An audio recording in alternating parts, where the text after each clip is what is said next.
नमस्कार दोस्तों, कैसे आप सभी। उम्मीद है कि आप बहुत अच्छे से होंगे, अपना ध्यान रख रहे होंगे। ठीक है। और सबसे पहले तो मैं आपको थैंक यू बोलना चाहूँगा कि आप अपने वीडियोस जो मैं शेयर कर रहा हूँ उसको आप देखते हो, उसको समझते हो, आप चैनल पे जाके देखते हो। एक इन्फॉर्मेशन आपको मैंने पिछली वीडियोस में भी दिया था, इसमें भी दे दूँ कि जो चैनल का नाम था चौहान सर क्लासेस के नाम से, उसको चेंज कर दिया मैंने जस्ट बिकॉज कि सर्च में प्रॉब्लम हो रही थी। तो वो इनोवेटर्स अड्डा के नाम से है, आप इस नाम से सर्च करोगे तो आपको आराम से मिल जाएगी सारी वीडियोज़। ठीक है। उसके अलावा थैंक यू और भी एक बार बोलना चाहूँगा क्योंकि आप जो है वीडियोस को देखते हो, समझते हो और कुछ क्वेरीज अपनी रखते हो कि सर वीडियो क्वालिटी प्रॉब्लम है। तो उसमें एक चीज़ समझ में आई है कि जब आप चैनल को वॉच करते हो तो वीडियो को थोड़ा फुल क्वालिटी करके देखा करो। ठीक है। तो उस पर थोड़ा सा क्लियर चीज़ें दिखेंगी। उसके अलावा कुछ बच्चों को जो है पहले सर्च करने में प्रॉब्लम तो नहीं मिल पा रहा था, तो मैंने टेलीग्राम चैनल वगैरह भी उसको बनाया हुआ है। एक टेलीग्राम भी बना दिया हुआ कि टेलीग्राम पे भी जुड़ जाओगे ना तो वो सारी वीडियोस वहाँ डाल दूंगा। तो आप कभी भी रहोगे टेलीग्राम पे, जैसे नोटिफिकेशन जाएगा आप क्लिक करके पढ़ लोगे कहीं भी, कोई दिक्कत नहीं है। ठीक है। तो टेलीग्राम पर भी आप जुड़ जाओगे इसी नाम से, या फिर फेसबुक पेज भी बनाया हो इनोवेटर्स अड्डा के नाम से, वहाँ पर आप जुड़ सकते हो। इंस्टाग्राम पर भी इसी नाम से सेम। तो कहीं पर भी आपको लगे कि वीडियोज़ नहीं मिल रही तो आप वहाँ से जहाँ से ढूंढ के कर सकते हो वहाँ से कर लेना। ठीक है। चलिए अब बात मुद्दे जो इंपॉर्टेंट डिस्कशन की करते हैं हम। तो डिस्कशन इंपॉर्टेंट जो आपको देख के लग गया होगा कि मैं क्या सब्जेक्ट पढ़ाने वाला हूँ, ये जूरिस्प्रूडेंस का, that is going to be the second lecture. First lecture में पूरा ओवरऑल एक कॉम्प्रिहेंसिव स्ट्रेटजी बताई थी आपको कि कैसे पढ़ना है, क्यों पढ़ना है, इंपॉर्टेंट सब्जेक्ट का क्या है, यूनिवर्सिटीज़ के लिए कैसे पढ़ना है, कॉम्पिटिटिव एग्जाम्स के लिए कैसे पढ़ना है। क्योंकि यही चीज़ समझ में नहीं आती कि कैसे बच्चों को पढ़ाएं। क्योंकि ये सब्जेक्ट ऐसा, तो मैं आपको पर्सनल एक्सपीरियंस बताऊं कि मैं तो क्लास में अपने टाइम पढ़ते पढ़ते सो जाता था बिल्कुल। ठीक है। कुछ समझ में नहीं आता था उस समय, लेकिन अब जैसे जैसे चीज़ें हम लोग समझदारी बढ़ती गई, जैसे जैसे चीज़ें देखते गए तो लगा कि नहीं, बच्चों को थोड़ा सा कुछ, ये प्लेटफॉर्म है ही इनोवेटिव क्लासेस का, तो इनोवेटिव तरीके से पढ़ाया जाए, कुछ अलग तरीके से पढ़ाया जाए बच्चों को। तो चलिए आज शुरू करते हैं हम लोग जो है drugs and cosmetics act. So this is going to be the lecture number 2 of jurisprudence in continuation with the lecture number 1, जो कि पूरा ओवरऑल स्ट्रेटजी था। तो मैंने आपको पहले यही बता देना है कि ये जो ड्रग्स एंड कॉस्मेटिक्स एक्ट आया, इसमें क्या क्या चीज़ें पढ़नी है हमें, वो सारी चीज़ें। फिर उसके बाद कुछ डेफिनेशन से इंपॉर्टेंट ये पढ़ना है, कुछ शेड्यूल से इंपॉर्टेंट ये इंफॉर्मेशन है, ऑब्जेक्टिव है। तो मैंने कहने का ये मतलब है कि ये जो डीएनसी एक्ट है, कम से कम 2 से 3 लेक्चर लगेंगे, minimum 2 lectures will be there. तो मैं कोशिश करूंगा कि आपको ऐसा डीएनसी एक्ट पढ़ाओ जो आपके यूनिवर्सिटी एग्जाम में भी you can write also, in competitive exams you can also crack this. तो सबसे पहले तो इंपॉर्टेंस जान लेते हैं कि इस एक्ट का कितना बड़ा इंपॉर्टेंस है। यूनिवर्सिटी एग्जाम में तो आता ही आता है, इसके अलावा जब आप ड्रग इंस्पेक्टर का एग्जाम देते हो तो वहां सबसे इंपॉर्टेंट होता है, क्योंकि ड्रग इंस्पेक्टर को रेगुलेट करनी होती चीजें। किस चीज को, कहीं पे कोई मेडिसिन का इंपोर्ट हो रहा है, मैन्युफैक्चर हो रहा है, सेल्स हो रहा है, डिस्ट्रीब्यूशन हो रहा है, each and everything is going to be controlled by drug inspectors on that ground level. तो उसको कानून, नियम कानून के बारे में जानना चाहिए कि कौन अगर कोई वायलेट कर रहा है तो हाउ वी कैन एक्ट। तो इसीलिए आप इस एक्ट में ड्रग इंस्पेक्टर के पावर भी पढ़ोगे कि ड्रग इंस्पेक्टर कब सैंपलिंग ले सकता है, कब सीज कर सकता है, कब ड्रग लाइसेंस इशू कर सकता है, कब ड्रग लाइसेंस रद्द कर सकता है। This all things we are going to discuss. ठीक है। तो सबसे पहले सारी चीजें मैं आपको बता दूं कि हम क्या पढ़ने वाले हैं इस एक्ट को, क्योंकि ये बैक्ट बहुत बड़ा है, 60-70 पढ़ने का परेशान हो जाओगे। तो क्या क्या इंपॉर्टेंट चीजें हैं वो जान लेते हैं कि क्या क्या हम पढ़ सकते हैं। तो अभी आप देख पा रहे होगे सबसे पहले तो यहाँ पे हम आते हैं। आप इस पूरे व्हाइट बोर्ड पे मत जाओ, जहां मैं आपको बता रहा हूं आप वहां फोकस करो, otherwise you will be confused. ठीक।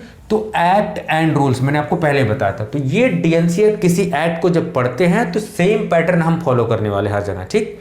तो डीएनसी एक्ट में ड्रग्स एंड कॉस्मेटिक्स एक्ट, तो एक्ट आप देख पा रहे होगे, रुक जाओ मैं रेड पेन से करता हूं उसको। ठीक है। Act is 1940 and rules is 1945, यानी कि एक्ट जो इन्फोर्स हुआ वो 1940 में और रूल्स इसके है 1945 में। कभी कभी एक्ट रूल्स सेम ईयर में आते हैं, यहां पे डिफरेंट हुआ थोड़ा सा। ठीक। ऑब्जेक्टिव क्या था, तो इसलिए हम इसका ऑब्जेक्टिव भी यहां पढ़ने वाले हैं। ठीक। उसके अलावा एक्सटेंशन, ये पूरे इंडिया में किसी पर्टिकुलर पार्ट में अप्लाई होता है, either it is going to be applied throughout all India. ठीक है। चलो वो भी हम डिस्कस करेंगे। उसके बाद लेवल स्पेसिमेन, कुछ लेवल्स होंगे। आप जब डीएनसी एक्ट पढ़ोगे तो उसमें कुछ लेवल्स दिए होंगे, शेड्यूल जी के, शेड्यूल एच के, यानी कि कोई प्रिस्क्रिप्शन की ड्रग है तो उसके लेवल पे क्या मार्किंग होनी चाहिए, कोई नार्कोटिक सब्सटेंस है तो उस पर क्या मार्क होना चाहिए, एनआरएक्स होना चाहिए, आरएक्स ओनली होना चाहिए मार्क। ये सारी चीज़ें थोड़ा सा स्पेशल लेवलिंग हम कंडीशन पढ़ेंगे। उसके अलावा जो है हम क्या पढ़ने वाले हैं, डेफिनेशन इंपॉर्टेंट। तो डेफिनेशन में जैसे डीआई की डेफिनेशन क्या होती है, लाइसेंसिंग अथॉरिटी क्या होता है, मिस ब्रांडेड ड्रग किसे कहते हैं, एडल्ट्रेटेड ड्रग किसे कहते हैं, स्पूरियस ड्रग किसे कहते हैं, लाइसेंसिंग अथॉरिटी कौन सा होगा, ठीक है, ड्रग किसे कहते हैं, कॉस्मेटिक्स किसे कहते हैं, ये सारी चीज़ें जो है हम आज इसमें कवर करने वाले हैं। उसके अलावा कुछ शेड्यूल्स हैं, ये बड़े इंपॉर्टेंट होते हैं शेड्यूल्स। देखो ये शेड्यूल्स जो होते हैं ना, यही आपके चाहे फार्मासिस्ट का एग्जाम हो, चाहे ड्रग इंस्पेक्टर एग्जाम हो, यही बैकबोन है आपके। थियरी में तो ये सारी चीज़ें पढ़ते ही हो, लेकिन जब कॉम्पिटिटिव एग्जाम देने जाते हो तो सबसे पहले ये रूल्स पूछा जाता है, ठीक है। उसके अलावा शेड्यूल्स पूछ लिया जाएगा कि शेड्यूल ए क्या कहता है, शेड्यूल बी क्या कहता है, शेड्यूल एफ क्या कहता है, शेड्यूल वाई क्या कहता है, ठीक है। ये सारी चीज़ें, लाइसेंस किसी चीज़ का, अगर मान लो रिटेल हमें शॉप खोलनी है तो उसके लिए कौन सा लाइसेंस, कौन सा फॉर्म भरना पड़ेगा, उसके लिए कितना नंबर फॉर्म होगा, कितना नंबर में इशू होगा, वो ये सारी चीज़ें हम पढ़ने वाले हैं, ठीक है। उसके अलावा कुछ कमेटीज़ होंगे, जैसे DTAB, इसमें प्रमुख कमेटी है ड्रग टेक्निकल एडवाइजरी बोर्ड। अभी आप देख रहे होंगे कि रेनिटिडीन का केस हुआ था, ज़ैंटेक ब्रांड नेम से जो था, तो उसमें पता लगा कि एक कैंसरस मॉलिक्यूल्स पाया जा रहा है उसमें, तो सरकार ने उसको बैन किया। किसने, सरकार के किस पार्ट ने, DCGI ने बैन किया उसको, किसकी मदद से, इस कमेटी ने सरकार को रिकमेंड किया, ड्रग टेक्निकल एडवाइजरी बोर्ड ने, कि सर ऐसी सी बात है, ये चीज़ें ऐसे हो सकती हैं। फिर जो सरकार ने इस मामले को संज्ञान में लिया और DCGI को ऑर्डर दिया कि आप जो इसका अप्रूवल या बैन जो भी करना है कर दीजिए, आप इसका बैन ही करेंगे, अप्रूवल तो पहले से ही था, ठीक है। उसके बाद एक कमेटी होती है ड्रग कंसल्टेटिव कमेटी, इसके बारे में पढ़ेंगे। तो कमेटीज़ का क्या इंपॉर्टेंट था, इसके रिकमेंडेशंस क्या होती हैं, ये चीज़ें पढ़नी होती है हमें। कमेटी में कितने मेंबर्स होते हैं, कौन इलेक्टेड कितने मेंबर्स हैं, कितने एक्स ऑफिशियो मेंबर्स, कितने नॉमिनेटेड मेंबर्स। तो मेंबर में तीन चीज़ें कि कमेटी किससे बनी हुई है, इसका रोल क्या है, इसने क्या अपनी रिकमेंडेशंस क्या क्या दी थी, क्या बातें इसकी प्रमुख थी, व्हाट वर दी प्रोविजंस, और कितने मेंबर है, वो सारी चीज़ें हम पढ़ेंगे, ठीक है। डेफिनेशंस में सारी चीज़ें हम पढ़ने वाले हैं, ये सारी चीज़ें। चलिए अब इस कॉन्सेप्ट को एक सिस्टमेटिक वे में पढ़ते हैं। तो ड्रग्स एंड कॉस्मेटिक्स एक्ट सबसे पहले आया क्यों, सबसे पहले जान लेते हैं आया कब। आया कब ये 1940 में, when it has came, it has enforced in the 1940 and rules 1945। तो सबसे पहले कॉम्पिटिटिव एग्जाम्स में यही सवाल पूछा जाता है कि कब आया था ये एक्ट, ठीक है। बाकी आपको थ्योरी एग्जाम में यूनिवर्सिटी में तो लिखना है, तो ये चीज़ आपको याद रखना है। उसके बाद इस एक्ट को लाने के पीछे क्या मतलब था, अब इस एक्ट को लाने के पीछे कुछ मकसद रहा होगा ना, तो मकसद क्यों लाया गया, क्योंकि इसके पीछे कुछ प्रॉब्लम्स थी। होता ये था कि 1940 से पहले दवाएं कोई भी बाहर से दवा आती थी, उसका इंपोर्ट, उसका एक्सपोर्ट बहुत ज़्यादा रिस्ट्रिक्टेड नहीं था, बहुत ज़्यादा उसको कोई देखता नहीं था। झोला छाप डॉक्टर किसी का भी ट्रीटमेंट करते थे, कोई पेशेंट मर जाता तो कोई जिम्मेदारी लेने वाली बात नहीं होती थी। मतलब ये जो इंपोर्ट, मैन्युफैक्चर, डिस्ट्रीब्यूशन, सेल्स है, इसमें बहुत ही मतलब अनरेगुलेटेड था, ये बिल्कुल रेगुलेटेड नहीं था ये। तो इसी चीज़ को देखते हुए, क्योंकि ये सारी प्रॉब्लम्स थी, उसको देखते हुए, ध्यान में रखते हुए हम इसको इस ऑब्जेक्टिव से ले आए। तो इसका ऑब्जेक्टिव बहुत ध्यान से पढ़ना है कि रेगुलेट करता है किसको, इंपोर्ट को, मैन्युफैक्चर को, डिस्ट्रीब्यूशन को, sales of drugs and cosmetics. यहाँ देखो कॉस्मेटिक्स भी लिखा हुआ है, इस बात को देखो ध्यान से पढ़ना, अच्छे से पढ़ना है, जो भी पढ़ना है टाइम देके अच्छे से पढ़ना है। इसका ऑब्जेक्टिव क्या है कि ये एक्ट रेगुलेट करता है किसके, ड्रग्स और कॉस्मेटिक्स के इंपोर्ट को, मैन्युफैक्चर, इंपोर्ट का मतलब क्या, जब बाहर से कोई चीज मतलब अंदर की तरफ आ रही, इंपोर्ट, और यहां से जब जा रही तो एक्सपोर्ट, ठीक है। उसके डिस्ट्रीब्यूशन को sales of drugs and cosmetics. तो ये पॉइंट आपको याद रखना है। अब इसमें हम थोड़ा सा समझेंगे कि ड्रग्स किसे कहते हैं और कॉस्मेटिक्स किसे कहते हैं, ठीक है। अब आप सवाल एक चीज पूछने वाले होंगे कि सर कॉस्मेटिक्स को क्यों रेगुलेट करने की जरूरत हो गई, कॉस्मेटिक्स को इसमें क्यों इंक्लूड किया। अरे भाई कॉस्मेटिक्स भी तो केमिकल से बनता है। अभी कोई ऐसा केमिकल बनाया आपने, किसी को स्किन पे लगा, उसके स्किन पे कोई प्रॉब्लम हो गई, कोई एलर्जी हो गई, कुछ भी हो गया, या फिर कोई डिसीज क्रिएट हो गई, तो who is going to take the responsibility. So cosmetics are generally made up of chemicals, so chemicals can be harmful in nature. इसी वजह से कॉस्मेटिक्स के लिए भी रेगुलेशन बहुत जरूरी है, ठीक। और ड्रग्स क्या होता है, ड्रग्स ऐसे केमिकल सब्सटेंस को कहते हैं जो कि ट्रीटमेंट के लिए, मेडिकेशन के लिए, किसी भी डिसीज के क्योर के लिए, चाहे वो ह्यूमंस हो चाहे एनिमल्स हो, दोनों में यूज होता है वो। लेकिन क्या सारी चीजें ड्रग्स होती हैं, क्या जो हम सप्लीमेंट लेते हैं वो ड्रग्स होती है, क्या जो हम बच्चे जो है ग्रेप वाटर पीते हैं, क्या वो ड्रग्स की कैटेगरी में आता है। तो ये सवाल होता है, तो क्या ड्रग्स की कैटेगरी में आएगा, क्या नहीं आएगा, क्या जो आईवी ड्रिप लगती है वो ड्रग की कैटेगरी में आती है। तो ये सारे सवाल जो हैं ये सब आपको पूछने चाहिए और समझने चाहिए, सब चीज़ें क्लियर करेंगे हम, ठीक। अब चलो सबसे पहले हम ड्रग्स के बारे में समझते हैं। ये जो ड्रग्स है एक इसेंशियल कमोडिटी एक्ट है 1955 में, उसमें इसको इसेंशियल कमोडिटी के तौर पे कहा गया। कमोडिटी मतलब एक बहुत जरूरी वस्तु है, ये जो इंसान के लिए बहुत जरूरी है। दवाएं तो बहुत जरूरी है भाई, अगर दवाएं नहीं रहेगी तो फिर जियोगे कैसे आप, कैसे जिंदगी बचेगी। सो इसेंशियल कमोडिटी एक्ट में ऐसे आइटम्स को रखा गया which are very necessary for the survival, तो इसीलिए इसको बोला गया इसेंशियल। ड्रग्स को क्या बोला जाता है, इसेंशियल मेडिसिन होती हैं, मैंने आपको पिछले उसमें बताया था, आपको याद होगा, ठीक, फार्माकोलॉजी में। तो इसेंशियल कमोडिटी एक्ट के अंदर इसको इसेंशियल कमोडिटी ट्रीट किया गया है, ठीक है। उसके अलावा जब आप इस पूरे एक्ट को पढ़ोगे तो एक चीज समझ में आएगी कि ये जो ऑब्जेक्टिव है ये तो ठीक है, हमें समझ में आ रहा है कि ये ऑब्जेक्टिव होगा, इसका इंपोर्ट को रेगुलेट करेगा, manufacturing, distribution, sales and market, sales of drugs and cosmetics. लेकिन करेंगे किसके थ्रू, कोई एक बंदा क्या पूरे दुनिया में संभाल लेगा, पूरे इंडिया में संभाल लेगा, no, they are just going through licensing and quality persons, qualified persons. क्यों, क्योंकि ये क्या करेंगे, लाइसेंस जारी करेंगे कि इस लाइसेंस के तहत आप नार्कोटिक सब्सटेंसेस, इस लाइसेंस के तहत रिटेल खोल सकते हो, इस लाइसेंस के तहत इंडस्ट्री खोल सकते हो, इस लाइसेंस के तहत आप जो है रिस्ट्रिक्टेड लाइसेंस ले सकते हो, इस लाइसेंस के तहत आप रीपैकेजिंग लाइसेंस ले सकते हो, इस लाइसेंस के तहत आप, यानी इस फॉर्म नंबर। तो अब जो ये लाइसेंस इशू होता है तो ये किसको इशू होगा, कोई क्वालिफाइड पर्सन होगा। तो क्वालिफाइड पर्सन कौन है, फार्मासिस्ट। किसी ऐरे गैरो नत्थी खैरो को नहीं ये लाइसेंस इशू कर दिया जाएगा, उस बंदे को इशू किया जाएगा जिसका एक्सपीरियंस होगा उसमें, as a chemist, as a pharmacist, ठीक है। तो ये जो है रेगुलेट इसको कैसे किया जा रहा है, लाइसेंसिंग के थ्रू और क्वालिफाइड पर्संस के थ्रू। और लाइसेंसिंग किसको दी जाएगी, क्वालिफाइड पर्संस को। और क्वालिफाइड पर्संस कौन रहेगा, फार्मेसी का बंदा, कोई बी फार्मा डिप्लोमा वाला या केमिस्ट कोई रहेगा, ठीक है। अब लाइसेंसिंग, ये लाइसेंस जारी करते हैं, तो हर चीज का लाइसेंस, अगर आप इंडस्ट्री खोलना चाह रहे हो थर्ड पार्टी तो उसके लिए अलग लाइसेंस है, अगर आप रिटेल खोलना चाहते हो उसके लिए अलग लाइसेंस, अगर आप एक्सपोर्ट करना चाह रहे हो किसी कंट्री में तो उसके लिए अलग लाइसेंस है।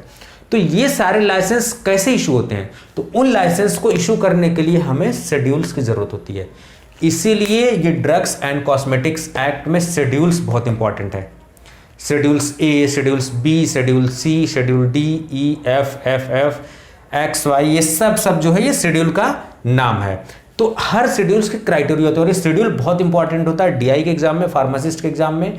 और ये लाइसेंस, और लाइसेंस किसके तहत जारी होता है, फॉर्म्स के तहत। यानी कि लाइसेंस आपको क्यों मैं दूंगा, कोई लाइसेंस क्यों बना के दूंगा, जब पहले आप फॉर्म भरोगे, और जब फॉर्म भरोगे तो मेरे पास जमा करोगे तो मेरे पास एक अधिकार होगा, क्योंकि I am the licensing authority. Suppose anybody has came to me and he just saying I just want license for the import of medicines to open any retail store, तो वो क्या करेगा, मेरे पास कैसे लाइसेंस उसको कैसे मिलेगा, वो बंदा मेरे पास आएगा, एक फॉर्म भरेगा और वो फॉर्म भर के दे देगा, सबमिट कर देगा, मुझे उस फॉर्म पे देखूंगा और मैं लाइसेंसिंग अथॉरिटी हूँ। अथॉरिटी का मतलब मेरे पास पावर है कि मैं उसको लाइसेंस जारी कर सकूँ। तो मेरे पास पावर ऐसे नहीं कि मैं अपने मनमानी किसी को भी जारी कर दूंगा। तो एक गाइडलाइन फॉलो होती है, उसके तहत मुझे जो है किसके तहत पावर मिली हुई है, ड्रग्स एंड कॉस्मेटिक्स के तहत, कि ये फॉर्म जमा करेगा अगर वो, तो यानी फॉर्म दो कैटेगरी में हो गया आपका, एक हो गया एप्लीकेशन फॉर्म, एक हो गया इशू फॉर्म। यानी कि जो बंदा अप्लाई किया अब उसको लाइसेंस इशू करोगे आप।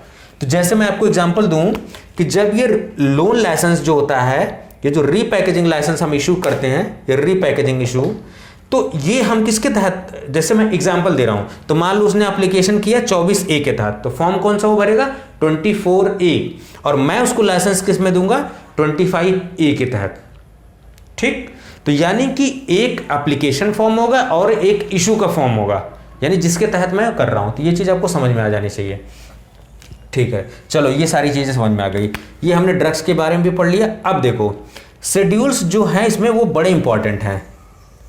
शेड्यूल्स आप देखोगे कि सबसे पहली बात तो इसमें कोई जेड शेड्यूल नहीं है, आप याद रखना, ये सवाल पूछा जाता है कि there is Z schedule in this DNC act और नॉट, तो जेड शेड्यूल नहीं है कोई, ठीक। अब इस डीएनसी एक्ट में समय समय पर सुधार भी होता रहता है, उसको बोलते हैं अमेंडमेंट, यानी कि संशोधन किया जाता है। संशोधन कहां किया जाएगा, पार्लियामेंट में डिस्कशन होगा उसके बारे में। जैसे अभी आप न्यूज सुन रहे होगे कि शेड्यूल के में चेंज किया गया कि फार्मासिस्ट के अलावा जो नर्सेज वगैरह और जो हेल्थ केयर प्रोफेशनल है वो भी डिस्ट्रीब्यूट कर सकते हैं दवा, वो भी दवा लिख सकते हैं।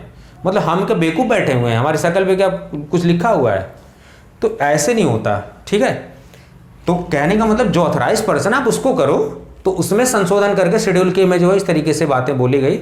सरकार ने भी कुछ सोच के स्टेप लिया होगा, लेकिन यह है कि हम फार्मासिस्ट, हमारा राइट है, और क्वालिफाइड पर्सन कौन है, तो आप क्वालिफाइड पर्सन को दीजिए। ठीक है, शॉर्टेज है, लेकिन किसी को भी मत दे दीजिए, आप किसी के हाथ में जिम्मेदारी मत सौंप दीजिए। तो शेड्यूल्स में अभी जो है EIL जब संशोधन हुआ, पहले जो था 1940, उसमें टाइम टू टाइम संशोधन होता रहता। जब संशोधन हुआ तो EI और L उसको हटा दिया गया, डिलीट कर दिया गया, इनको लगा कि फालतू गया, इनको बाहर करो। उसके बाद G और H को रिवाइज कर दिया गया, मतलब G और H पहले से थे लेकिन उसमें कुछ पॉइंट्स ऐड कर दिए गए, रिवाइज कर दिया गया उन्हें। M एंड Y जो शेड्यूल, ये शेड्यूल की बात कर रहा हूं, ये बहुत इंपॉर्टेंट है, शेड्यूल्स आपको पढ़ना पड़ेगा, शेड्यूल्स और फॉर्म। ठीक, तो M और Y जो है 1988 में इनको इंक्लूड कर दिया गया, और Z शेड्यूल नहीं। तो ये 4 बातें शेड्यूल से रिलेटेड आपको याद रखनी है। ये और मैं इस तरीके से पढ़ा रहा हूं कि आपको यूनिवर्सिटी एग्जाम में भी याद रखना है, कॉम्पिटिटिव एग्जाम में भी तो आएगा ही आएगा ये, तो आप समझ गए होंगे। अब ये समझ जाओ कि ये लाइसेंस के थ्रू कर रहे हैं, और लाइसेंस कैसे मिल रहा है, फॉर्म भरना पड़ रहा है, और वो फॉर्म किसके तहत समझ में आ रहा है, वो शेड्यूल्स के तहत, कि किस शेड्यूल के तहत कौन सा फॉर्म भरना है। उसमें लिखा होगा, जब आप किसी चीज को अप्लाई करेंगे तो ये फॉर्म, जब GMP के लिए अप्लाई करेंगे तो शेड्यूल M के तहत कौन सा फॉर्म भरना वो आप करोगे अप्लाई। ठीक है, ये सारी चीजें आपको समझना है। चलिए, तो ये सारी चीजें हमने डिस्कस कर ली, ये सारी चीजें डिस्कस कर ली। अब समझ में आता है, थोड़ा सा एक और डिस्कस कर लेते हैं, रीपैकेजिंग और लोन लाइसेंस के तय कहते हैं। जैसे मान लो मैं थर्ड पार्टी हूं, मैंने किसी से फॉर्मुलेशन बनाई और बना के मैं उसको ला के अपने के यहाँ ला के और फिर अपना ब्रांड नेम चिपका के उसको बेच रहा हूं मार्केट में, दैट इज थर्ड पार्टी। तो मैं क्या करूंगा, ये ऐसे थोड़ी ना कि एरो गैरो की तरह कर दोगे आप, इसके लिए आपको लाइसेंस लेना पड़ेगा। यानी कि आप वहां पे पैकेजिंग है लेकिन उसको एक अलग से पैकिंग में पैक कर रहे हो, अपना ब्रांड नेम चिपका दे रहे हो, इसीलिए दवा पे लिखा रहता है कि manufactured by this, imported by this, marketing by this, इस तरीके से सेंटेंस लिखा रहता है। तो वो थर्ड पार्टी प्रोडक्ट होते हैं। लोन लाइसेंस किसे कहते हैं, जैसे मान लो मैं चाह रहा हूं इंडस्ट्री खोलना, मैं चाह रहा हूं कि ड्रग का डिस्ट्रीब्यूशन करूं, लेकिन मैं ऑथराइज्ड पर्सन नहीं हूं, मैं उसको नहीं कर सकता। ठीक है, तो मैंने क्या कर दिया, एक ऐसे बंदे का लाइसेंस क्या कर दिया, लोन पे ले लिया। मतलब जैसे सामने वाला बंदा है, उसका मैंने लाइसेंस ले लिया, भाई लाइसेंस दे देता हूं, और मैं उसके नाम पे खुद इंपोर्ट कर रहा हूं, खुद एक्सपोर्ट कर रहा हूं, खुद दवाएं बेच रहा हूं, तो उसको बोलते हैं लोन लाइसेंस। लेकिन ऐसे नहीं कि किसी को हाई स्कूल इंटर वाले को बांट दोगे। मैं भी क्वालिफाइड हूं लेकिन मैंने अप्लाई कर रखा है, लेट हो रहा है, कोई बात है या कुछ प्रॉब्लम है, नहीं कर पाया मैं, तो मैं किसी से क्वालिफाइड पर्सन का उसका लोन ले लेता हूं, उसका लाइसेंस ले लेता हूं, उसको बोलते हैं लोन लाइसेंस, और उसके बिहाफ पे मैं जो है सेल डिस्ट्रीब्यूशन कर रहा हूं, उसको बोलते हैं लोन लाइसेंस। ठीक, तो ये सारी चीजें आप समझ गए होंगे। चलिए, एक पॉइंट मैंने लिखा हुआ है एक्सटेंशन। ये एक्ट एक्सटेंड कहाँ होता था, जब हमारे टाइम पे पढ़ते थे तब जम्मू कश्मीर जो था वो इंडिया के पार्ट में था, लेकिन उसका खुद का संविधान था, खुद का झंडा था। तो होता क्या था कि जब ये एक्ट होता था तो ये पूरी तरीके से एक्ट जम्मू कश्मीर में लागू नहीं होता था, क्योंकि 370 में ये बातें थी कि कोई भी कानून सेंट्रल गवर्नमेंट लागू करती है, सेंट्रल गवर्नमेंट का कानून था, लागू करेगी तो स्टेट गवर्नमेंट की जो है उस पर पहले सहमति देगी, तब जाके वो इंप्लीमेंट होगा। अभी क्या है कि वो यूनियन टेरिटरी बन गया, पूरा दिल्ली से कंट्रोल हो रहा है वहां पे, तो अभी ये सब पंगेबाजी नहीं है। तो अभी current situation it is going to apply throughout the India, because Jammu Kashmir is totally the part of India, पहले भी था आज भी। ठीक है, चलिए, अब उसके बाद जो है मैंने कहा कि आपको डेफिनेशंस पढ़नी होती। आपको देखो एक्ट, रूल्स, ऑब्जेक्टिव, एक्सटेंशन सब कुछ क्लियर हो गया होगा, लाइसेंसिंग अथॉरिटी। चलो डीआई के बारे में थोड़ा सा बता दूं, आप इस पूरे डीएनसी एक्ट में डीआई के बारे में भी पढ़ोगे। ड्रग इंस्पेक्टर की क्या क्या पावर्स होती है, उसकी अपॉइंटमेंट किस सेक्शन के तहत की जाती है, उसको अगर उसके ऊपर कोई एक्शन लेना हो तो कैसे करेगा वो, या फिर कहीं किसी को अगर इलीगल तरीके से पकड़ लिया तो वो कौन सा पावर यूज करता है वो। ठीक है, तो वो सारी चीजें जो है ये जानना पड़ता है इसको, डीआई को। शेड्यूल्स, लाइसेंस, फॉर्म्स, ये सारी चीजें आपको बता दें कि शेड्यूल क्या होता है, अनुसूची। तो शेड्यूल ए, बी, सी, डी, ये सब शेड्यूल के नाम है, GH। ठीक है, जब डीआई का आप परीक्षा देने जाते हो तो कहते हैं ना कि शेड्यूल सी का एक्सपीरियंस होना चाहिए, यानी बायोलॉजिकल प्रोडक्ट्स का होना चाहिए आपके पास एक्सपीरियंस। तो शेड्यूल सी जो है वो कहां से आ रहा है, ये इसी शेड्यूल की बात कर रहे हैं। तो शेड्यूल कहां पे आ रहा है, जूरिस्प्रूडेंस में, डीएनसी एक्ट में आ रहा है। ठीक, उसके बाद मैंने आपको बताया कि लेबल स्पेसिमेन आपको पढ़ना होता है कि कोई नार्कोटिक ड्रग है तो उसकी लेबलिंग कैसे करनी है, उस पर क्या मार्क होना चाहिए। जैसे लिखा होता है ना कि this medicine should be taken under the medical supervision, this medicine can be sold only on the prescription, ऐसे लिखा रहता है ना। तो वो सारी लेबलिंग सुपरविजन आपको पढ़ना पड़ेगा। कमेटीज के बारे में हम बाद में पढ़ेंगे नेक्स्ट लेक्चर में, क्योंकि it is going to take time. तो चलिए, ये पार्ट जो बचा हुआ है इसको थोड़ा सा हम समझ लेते हैं, डेफिनेशन। ये इंपॉर्टेंट बहुत है। ये जब डीआई का दुनिया में कभी, ये दुनिया कह रहा हूं मैं, इंडिया में जब भी कभी डीआई का एग्जाम होता है ना, तो ये पक्का तीनों टॉपिक पूछे जाते हैं, बड़े इंपॉर्टेंट टॉपिक हैं ये, आपसे पूछे जाते हैं। मतलब किस ड्रग को कब मिसब्रांडेड बोल देंगे, कब एडल्ट्रेटेड बोल देंगे, कब स्पूरियस बोल देंगे। तो ये क्राइटेरिया बहुत समझना जरूरी है। इसके लिए मैंने, देखो अब जब बुक पढ़ोगे आप तो उसमें कई सारी क्राइटेरिया, लेकिन 2 इंपॉर्टेंट क्राइटेरिया जिस पर सवाल पूछे जाते हैं वो क्राइटेरिया मैंने लिख दिए हैं। तो क्राइटेरिया क्या है उसको आप ध्यान से पढ़िए जरा। मिसब्रांडेड उस ड्रग को बोलते हैं जब उस ड्रग पे कोई फॉल्स क्लेम हो, नॉट लेबल्ड प्रॉपरली हो। फॉल्स क्लेम का मतलब उसमें लिख दिया गया हो क्या कि ये ड्रग जो है 500 mg, और जब चेक किया गया तो 500 mg निकली ही नहीं। फॉल्स क्या कर दिया गया, फॉल्स क्लेम क्या कर दिया गया, बोल दिया गया हाँ इस कंपनी से, वो इस कंपनी एग्जिस्ट ही नहीं कर रही है। ठीक है, तो फॉल्स क्लेम क्या है, नहीं। तो अब देखो फॉल्स क्लेम उस पर कर दिया आपने कि नहीं। अब जैसे मान लो फॉल्स क्लेम क्या हो सकता है, आपको एग्जांपल दे रहा हूं। जैसे कोई दवा आपने निकाला, बोला कि दवा इससे बाल झड़ना बंद हो जाएगा, बाल बहुत घने हो जाएंगे, जबकि आपको पता है कि शेड्यूल जे कहता है कि अनक्योरेबल डिसीज को शेड्यूल जे में रखा गया और उसमें बाल्डनेस रखा हुआ है, यानी कि गंजेपन का कोई इलाज नहीं है। और कोई कहता है कि आइए 2 दिन में इस बाबा से मिलिए, 2 दिन में आपके बाल उग जाएंगे और ये डॉक्टर जो ये कर देंगे। तो यानी कि आप फॉल्स क्लेम कर रहे हो, तंत्र मंत्र पढ़ रहे हो कि ऐसे कर देंगे तो ऐसे हो जाएगा। तो वो जो फॉल्स क्लेम है, यानी कि यहाँ पे फॉल्स क्लेम आप नहीं कर सकते। यानी कि जो दवा है आप बोल रहे हो 500 mg और है एग्जैक्टली चेक करने के बाद 200 mg निकल रही है, और just giving the false claim. उसके बाद not label properly, label properly नहीं, एक्सपायरी डेट होनी चाहिए, बैच होना चाहिए, हर चीज होनी चाहिए। कुछ भी इंफॉर्मेशन अगर छूट गई है तो it is going to be misbranded drug, वो ब्रांडेड ड्रग नहीं है। तो मिस ब्रांडेड ड्रग तब हम बोलेंगे जब कोई फॉल्स क्लेम किया गया हो और जब लेबलिंग प्रॉपर्ली नहीं की गई हो, ये ध्यान रखना है। यानी कि एडल्ट्रेटेड उसको नहीं बोलेंगे कि जिसमें लेबलिंग नहीं है, लेबलिंग खराब होगी तो उसको बोलेंगे मिस ब्रांडेड, और फॉल्स क्लेम होगा तब मिस ब्रांडेड बोलेंगे। अब एडल्ट्रेटेड, एडल्ट्रेशन किसको कहते हैं, किसी चीज को मिक्स कर देना किसी में। और मिक्स कब करते हो, किसी चीज को एक जैसा दिखने वाली चीजें मिक्स कर देते हो। जैसे लाल मिर्च में कभी क्या होता था, लाल मिर्च लोग लाल पत्थर मिला देते तो पता ही नहीं चलता था मिर्च है कि पत्थर है। ठीक है, काली मिर्च है तो काली मिर्च में कुछ और मसाले उसी तरीके से काला काला दिखने वाला मैच करके मिला दिया हमने, तो एडल्ट्रेशन कर दिया हमने। ठीक है, तो एडल्ट्रेटेड ड्रग्स किसको कहेंगे, जब डीकंपोज सब्सटेंस हो, यानी ऐसा सब्सटेंस बना गया जो पहले से खराब हो और उससे उसको लेके बना दिया गया हो। पैकिंग इन इनसैनिटरी कंडीशन, यानी कि बहुत गंदे माहौल में बना दिया गया, साफ सफाई का ध्यान नहीं रखा गया, सैनिटाइजेशन का ध्यान नहीं रखा गया, बना दिया गया उसमें। हार्मफुल टॉक्सिक सब्सटेंसेज उसमें हैं, या फिर मिक्स्ड रिड्यूस स्ट्रेंथ, यानी कि ऐसा सब्सटेंस से बनी है मेडिसिन जिसमें डीकंपोज प्रोडक्ट हो, जिसको सही तौर तरीके से नहीं बनाया गया हो, बहुत गंदी जगह बना दिया गया, उसको मिक्स कर दिया गया हो ऐसे सब्सटेंस के साथ जो इसकी स्ट्रेंथ को रिड्यूस कर देता है, जो इसकी क्वालिटी को घटा देता है, तो तब बोलेंगे एडल्ट्रेटेड ड्रग। किसी चीज को यार ओरिजिनल को थोड़ी रिप्लेस कर सकते हो, ओरिजिनल ओरिजिनल होता है। पूरे इंडिया में सलमान खान तो एक ही है ना, सब तो सलमान खान बन नहीं जाएंगे। तो अब उसके अलावा तीसरा टर्म है स्पूरियस। स्पूरियस किसे कहते हैं, स्पूरियस के लिए ये दोनों पॉइंट्स ये ध्यान से रखिए, ये वाले और ये वाले। यानी स्पूरियस ड्रग उसे कहते हैं जब कोई इमिटेशन हो या सब्स्टिट्यूट हो ऑफ अनदर ड्रग, यानी उस ड्रग का सब्स्टिट्यूट यूज कर रहे हो। यहां क्या यूज कर रहे थे, एडल्ट्रेटेड में उसके जैसा दिखने वाला, उसको सब्स्टिट्यूट नहीं कर रहे, रिप्लेस नहीं कर रहे थे, पहले से था। अब जैसे मान लो ये काला मार्कर, तो काले मार्कर को मैंने काले मार्कर उसके जैसे दिखने वाले मार्कर से रिप्लेस कर दिया, तो उसको क्या बोलेंगे। यहां पे कंफ्यूजन नहीं होना है। देखो स्पूरियस में कह रहा है कि इमिटेशन या सब्स्टिट्यूट ऑफ अनदर ड्रग, यानी कि इस दवा का रिप्लेसमेंट आपने ढूंढ लिया, इसका कार्ड ढूंढ लिया आपने। लेकिन एडल्ट्रेटेड में क्या है कि इसी के जैसा हूबहू दिखने वाली चीज आपने यूज कर लिया और चकमा दे दिया, पब्लिक को बेवकूफ बना दिया आपने। तो इमिटेशन या सब्स्टिट्यूट ऑफ, यही वर्ड लिखा रहता है इमिटेशन, तो उसमें लाइन लिखा रहेगा एडल्ट्रेटेड ड्रग इज, उसमें ऑप्शन रहेगा इमिटेशन और सब्स्टिट्यूट ऑफ अनदर ड्रग, फिर एक आध दो यहां से लाइन उठा देगा, एक आध दो लाइन से। आपको पहचानना होगा कि स्पूरियस किसे कहेंगे।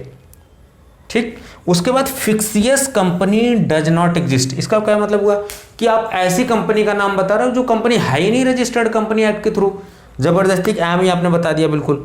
ठीक है, तो ऐसी कंपनी का नाम आपने ले लिया कि जो एग्जिस्ट ही नहीं करती है, तो उसे कहेंगे, वो कैटेगरी आएगी स्पूरियस के अंदर में। एक बार और रिवाइज करा दो, बहुत इंपॉर्टेंट है, डीआई में पूछता है और उसमें बहुत जरूरी है ये।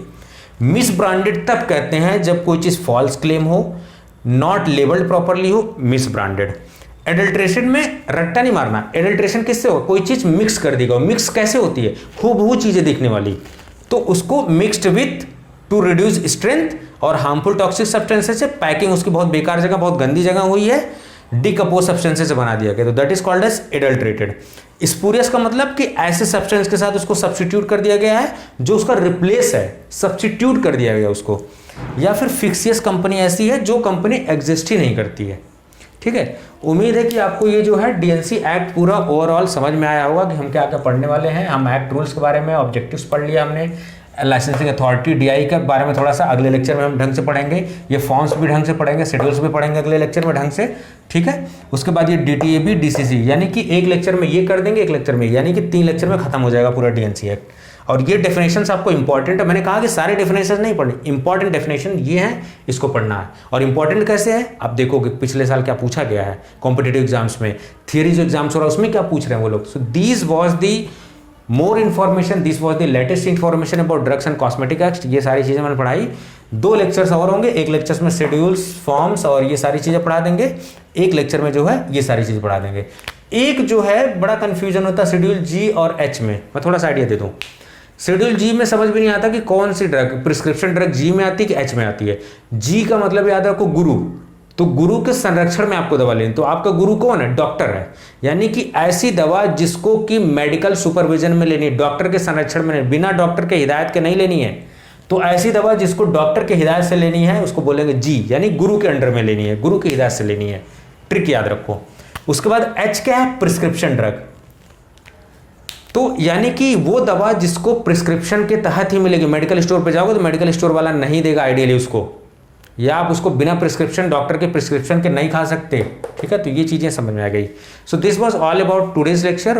उम्मीद है कि आपको समझ में आएगा। इसको ध्यान से पूरा समय दे के देखिए, समझिए और थोड़ा सा चीज़ों को समझिए, इंटेलेक्चुअलिटी थोड़ा लाइए, थोड़ा सा क्रिटिकलिटी लाइए, सोच को क्रिटिकल, कैसा क्यों हो रहा है, इसके पीछे रीज़न क्या है, कारण ढूंढो किसी चीज़ का। ठीक है, रट्टा मत मारो, समझो कि ये हुआ तो उसके बाद ये हुआ, इसके बाद ये हुआ। ठीक है, ये सारी चीज़ आपको समझने की ज़रूरत है। चलिए, आप अपना ध्यान रखिए, हंसते रहिए, मुस्कुराते रहिए, बिल्कुल एकदम बिंदास रहिए। जय हिंद।